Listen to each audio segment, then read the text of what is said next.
Hi guys, good morning. মই এতিয়া খোজকাঢ়ি আছোঁ। খোজকাঢ়িলোঁ 2-3 কিলোমিটাৰ। মই সদায় খোজকাঢ়োঁ।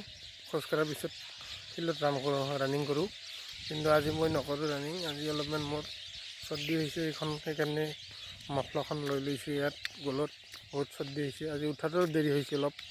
এনে উঠোঁ 4:30 বজাত, আজি উঠিছোঁ 5টা বজাত। এতিয়া 5:30 বাজি গ'ল। মই এতিয়া মৰ্ণিঙত ৰাস্তাত খোজকাঢ়ি আছোঁ। আৰু এটা কথা মই কওঁ, মোৰ ইউটিউব চেনেলটোৰ নাম আছে পূৰ্ণ দাস। ইয়াত আপোনালোকে ছাবস্ক্ৰাইব কৰিব।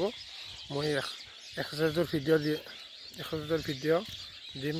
তাত কি কৰিব লাগে, মৰ্ণিঙত এক্সাৰচাইজ, ৰানিং কৰাৰ পিছত কি খাব লাগে, কি খাব নালাগে, মই আপোনালোকক দেখাম।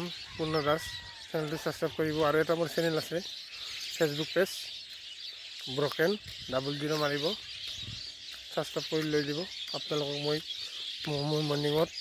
মৰ্ণিঙত উঠি কিনে কি কৰোঁ ভিডিঅ'বিলাক মই আপোনালোকক সদায় দেখাই থাকিম। আৰু আপোনালোকে সদায় ছাপোৰ্ট দি থাকিব। আৰু মোৰ ইউটিউব চেনেলটো পূৰ্ণ দাস ছাবস্ক্ৰাইব কৰি দিব। Thank U.